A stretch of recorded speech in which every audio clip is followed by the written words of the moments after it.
On today's Newsmakers, horror in Nigeria, miracles, and Lee Strobel. That and more coming up.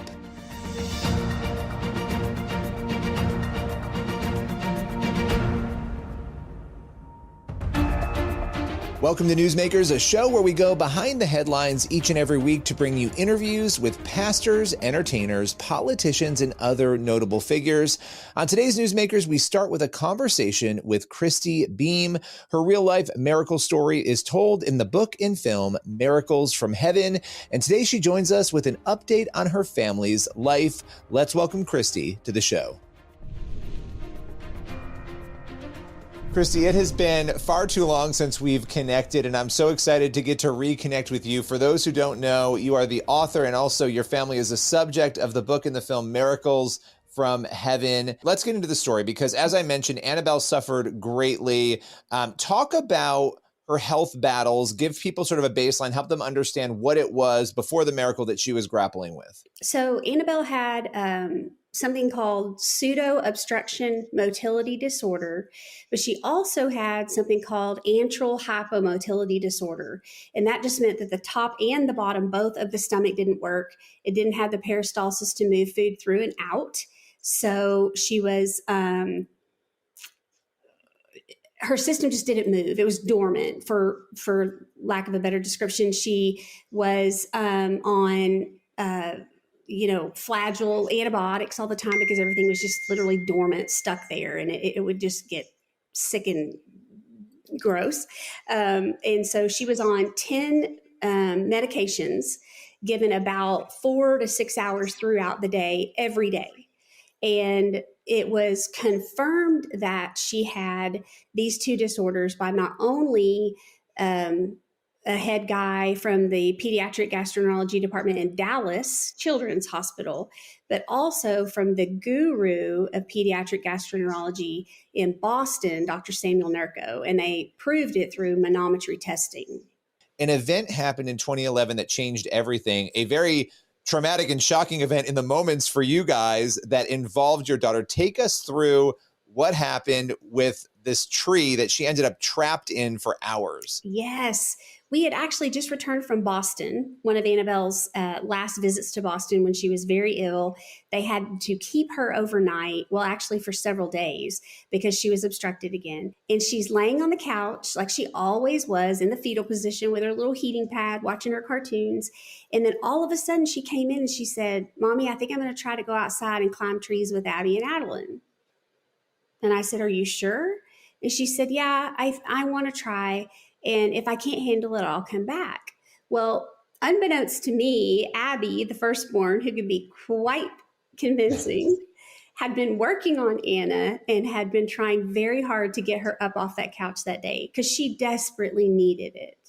And so Anna did. And they went to a grove of trees that we have, and there's something about a bird's nest, and Abby was enticing Anna to climb up and come see the bird's nest with the eggs and the mamas. And anyway, so monstrous tree. It is about 30 feet in the air that they began to climb. And they sat up there, and then the branch began to break. And Abby, in her quick thinking and just brilliant, she said, "Anna, there's that little nook inside that tree. Back your weight off the branch and go in that little nook, and then I'll come down below you and help you get down." It was so smart because Anna was so weak and so fragile. But it wasn't a nook that Anna backed into or went into. It was a hole, and it was a hollowed out cottonwood tree. And she fell 30 feet and remembers hitting her head 3 times on the way down and landed at the base of the hollowed out cottonwood tree on her skull. Wow. Yes. She hits her head. She's on the ground there. What does she believe happened to her? Because it's pretty incredible. So Annabelle said that she just plainly said to me the next day, "You know, Mommy, I went to heaven when I was in that tree. Just as plain as, can I have a glass of water?" Just like that's that.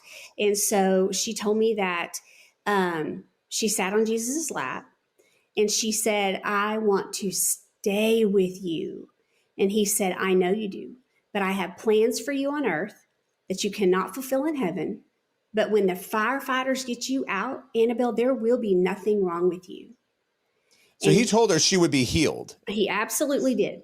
He absolutely did. How many hours? Was it 5 hours that she was in the tree? From the time that Abby said she went in the nook to the time they got her out, it was 5 hours. But I think firefighters said, I think from their arrival to their departure, it was more like 3. So she was told by Jesus, you're going to be healed when you're out of this. She had all these horrific medical conditions coming into this. What happened immediately after to her conditions? So this baby was in that tree for whether it was 3 hours or 5 hours, but a very long time. Remember, she's being dosed every 4 hours to 6 hours throughout the day. By the time we get her life flighted out of the tree, she gets to cook children's. They begin to do one test after another. She's not home until like, I don't know. No, we didn't go home. She spent the night. Then they start to give her medicine in the hospital.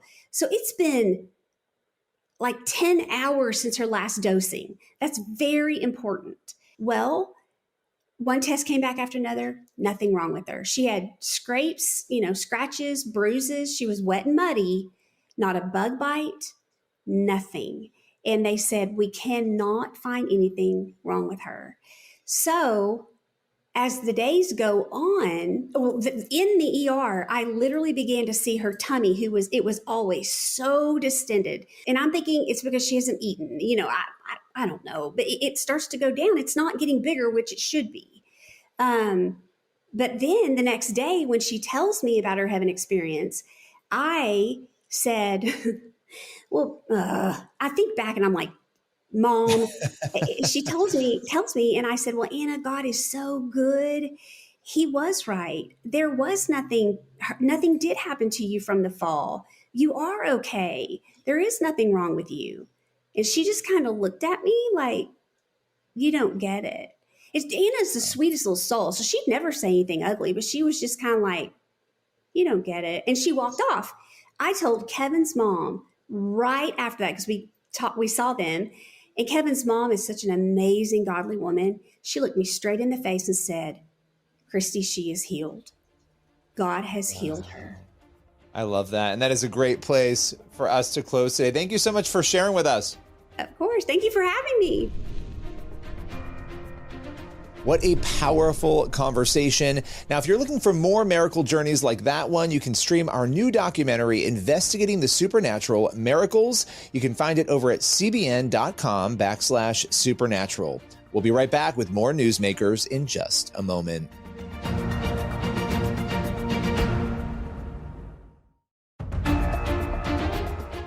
Welcome back to Newsmakers. Next up, Joel Veldkamp, head of international communications at Christian Solidarity International, joins us to talk about the horrific persecution taking place against Christians in Nigeria.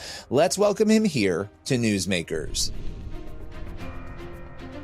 Joel Veldkamp, appreciate you joining me. There's a lot to break down right now in Nigeria. We've been talking quite a bit about persecution in Nigeria, how horrific it has become, especially over the past couple of years. But right now we're dealing with a heartbreaking and dire situation. Tell us what just unfolded there. And what just unfolded there is the worst attacks we've seen in Nigeria in almost a year and a half. My coworker Franco got to the city of Jos in central Nigeria on Saturday, on April 12th. Every night since then, there have been attacks on Christian villages in that area. So far, about 126 people have been killed, we think, and over 7,000 people have been driven from their homes. So it's an extremely serious attack, one of the biggest that we've seen in this region for a long time, and it's coming in Holy Week, right? The worst massacre was on Palm Sunday, actually. 56 people were killed in their village by Fulani Islamic jihadists. So we'll get into some of the ins and outs of what has led to this, but you have a contact on the ground, as you mentioned, and this is really important. A lot of times when it comes to these stories, you'll hear critics who say, well, we don't really know. We're not on the ground. We're relying on somebody telling us. It can be a game of telephone sometimes in these more difficult countries. But you guys at CSI, you often do have people on the ground. take us through, and I know some of these details are difficult, so this is a warning for people as we talk about this, that these are horrific, difficult scenarios. What is your contact on the ground specifically seeing when it comes to injuries, when it comes to the effect? I want people to understand these are not just numbers. These are real people. So talk us through some of that. Yeah, on Tuesday, my coworker Franco was able to visit the hospital in Jos and meet with some of the survivors of the massacre. And he said most of the people who are in there have wounds from machetes. So the attackers are actually using machetes to kill and to hurt people. He met a 7-year-old boy named Stephen, whose entire family was killed. His father was shot and killed. His mother had both of her arms cut off with machetes, and then she died, we believe. His 2 other siblings were both hit with machetes, and they were killed. Stephen was also hit in the neck with a machete, and they thought he was dead, so they left. And then sometime later, one of his relatives came to their house looking for the family, and they found just him and brought him to the hospital. And even in the hospital several days later, he was still screaming and vomiting from the pain of his wounds. We also met a 7-year-old child, and this was a Christian family attacked in the midst of this. Yeah. You have to imagine what it is like to be a 7-year-old, to lose your entire family to this horrific attack, to survive going through this. I want people to understand what is happening to Christians around the world. Particularly, we're talking about Nigeria today. And I didn't mean to interrupt you. You were going to say something else, so I'll let you take it from there. But I want to emphasize how horrific this is. Sure. Yeah. Just another story that another person we met at the hospital is a woman named Naomi, who has 5 children, and their father and her husband was shot in front of them by Fulani jihadists on motorbikes. They just drove up, attacked the house, and shot their father. So these are some of the stories that we've heard firsthand on the ground in Nigeria this week. So the Fulani jihadists, one of the things about Nigeria, and we've talked about this before, but I think this is still a very new topic for many people. You have a country, Nigeria, where almost half of the population is Christian. And so a lot of people would say, well, how is it possible that you would have a situation like this unfolding in a country like that? And I know that's a big question, but let's address that. And let's address what is motivating these Fulani, terrorists to do what they're doing. Sure. Yeah, even though Nigeria is about half Muslim and half Christian, the ruling military class of Nigeria has always been Muslims from the Fulani ethnic group. And that goes back to the British colonial period, where the British made the choice to use the Fulani to rule over the rest of Nigeria, kind of as their middlemen. And when the British left, that structure stayed in place.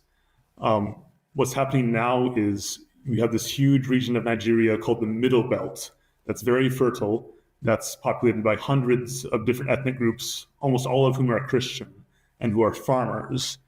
And we're seeing, for the past 6 years at least, systematic attacks on their villages by Fulani militias, who then, after they've killed the people and driven the people out, take their land and settle on their land.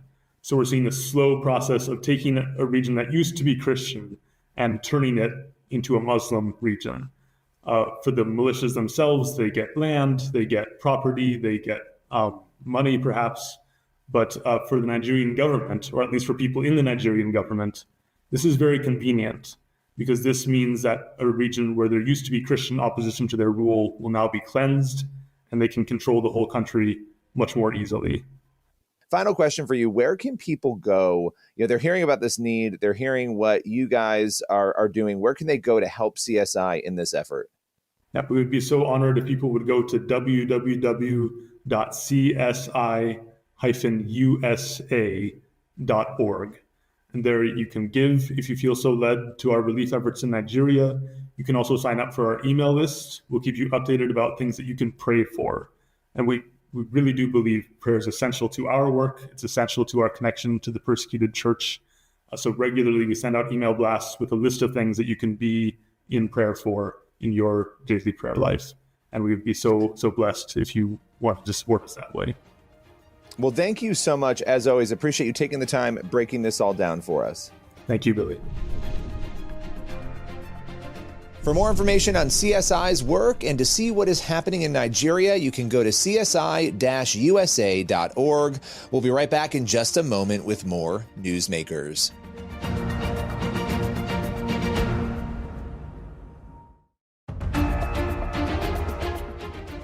Welcome back to Newsmakers on the CBN News Channel. For our final segment, actress Jen Lilly and I are sitting down with author Lee Strobel. We're talking about the evidence that he has found for the supernatural. Let's welcome Lee to Newsmakers.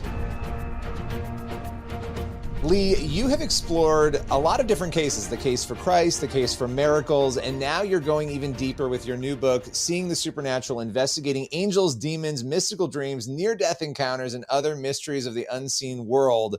What was it that made you want to dive in on all these topics? Well, when I found out that 8 out of 10 Americans do believe in a realm beyond that which we can see and touch, it told me that this is a bridge where we can connect with people who are maybe far from God and yet have an interest in the supernatural, and maybe an entryway for them to really learn about what the Bible does teach about the world beyond our physical realm. And so being an evangelist, that was always my desire. But I found that a lot of Christians who believe, because the Bible tells them that there is a realm beyond what we can see and touch, they still are a little hesitant. You know, you start talking about angels and demons and things like that, and they go, I'm not so sure about all that. So for me personally, it was a real adventure to spend a couple of years really delving into this topic. And being someone who's trained in journalism and law, of course, I was particularly attuned to those cases where I had corroboration, and I could see that there is corroboration that what the Bible is telling us about the supernatural is true. Yeah, how did you feel about the evidence? Obviously, you've been a believer for a long time, but the evidence going into this, what was your take on it with all these different topics? Yeah, I believed in it, of course, because the Bible teaches it. But when you begin hearing documented cases, for instance, of miracles, published in peer-reviewed medical journals. And when you see thousands, literally tens of thousands of cases of deathbed visions where people get a glimpse of the world to come, as Stephen did in Acts chapter 7, and you begin to see documented cases of near-death experiences where people see or hear things that would have been impossible for them to see or hear if they hadn't had an authentic out-of-body experience after their clinical death. You begin to see that, and it just reinforces what Scripture tells us about the supernatural realm. And I think that's one of the byproducts of really exploring this kind of a topic for Christians. One thing that I'm really curious about is in the interviews that you had with the people who have had near-death experiences, you know, how consistent was that with the Bible? And regardless of their faith background, that's always interesting to me, that it seems that people who maybe were, you know, raised Buddhist or Muslim or, you know, a different faith background have encounters that line up biblically with the biblical narrative of what heaven is. So I really want to hear about that, if you don't mind speaking to that. Yeah, that's a good point. What my friend John Burke and I go way back. We were pastors together, 25 years ago or more at a church in Chicago. And he, of course, as a Christian pastor, studied 1,000 near-death experiences. Yes. And he made an important discovery.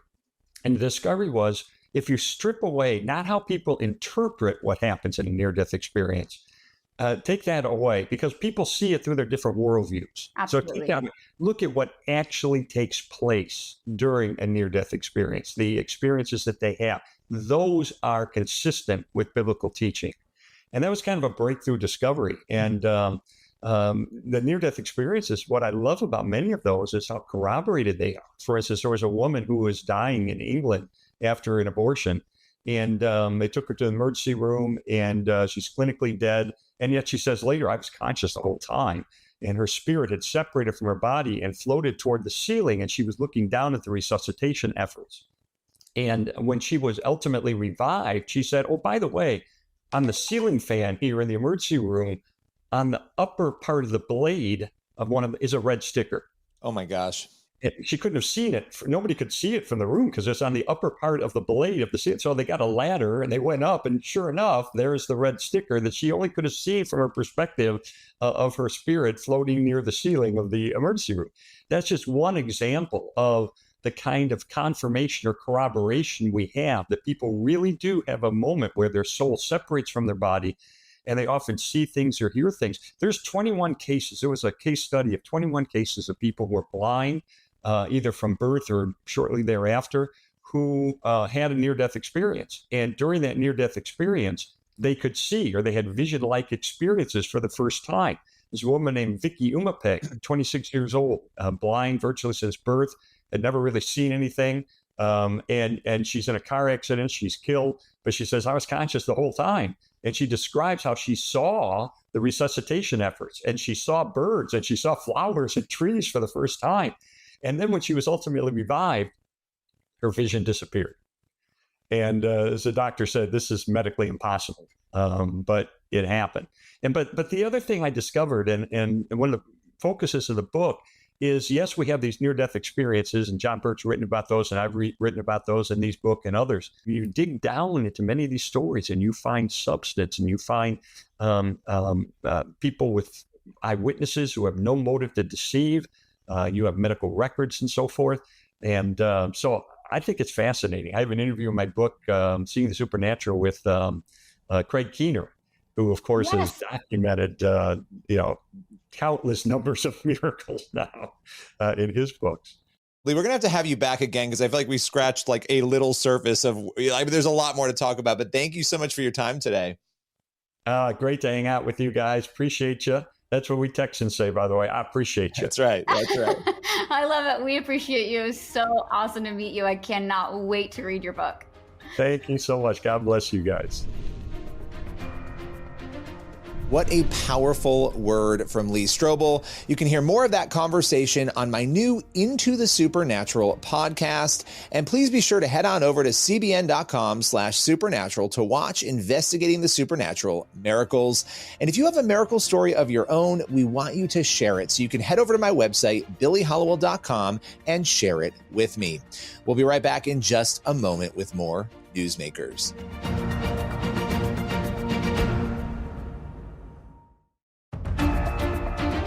That's all for Newsmakers. Thank you for watching, and be sure to head on over to the CBN News YouTube channel. That's where you can watch the full interviews that you saw on today's episode. As for this show, we'll see you back here again next week.